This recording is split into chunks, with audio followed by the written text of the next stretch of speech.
was einfach offensichtlich zeigt, dass im Regionalrecht extrem offene Schnittstellen gibt, die nicht genutzt werden, nicht genutzt werden, dass das eine Diskussionsfrage ist. Das ist für Kommunen relevant, das ist die regionale Tätigkeit relevant, das ist für Bürger relevant. Da wollen wir Proposal einreichen und dann haben wir noch ein schönes neues Thema dazu.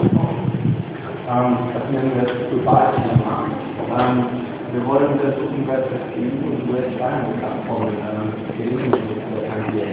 Und was das für Einführung auch Verbraucherschutz bedeutet. Da müssen wir erst mal Englisch?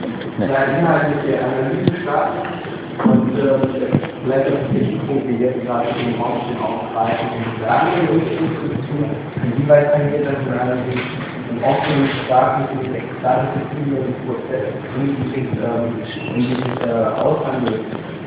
diesen Aushandelsprozess, in diesen Vertragsprozess, wir wollen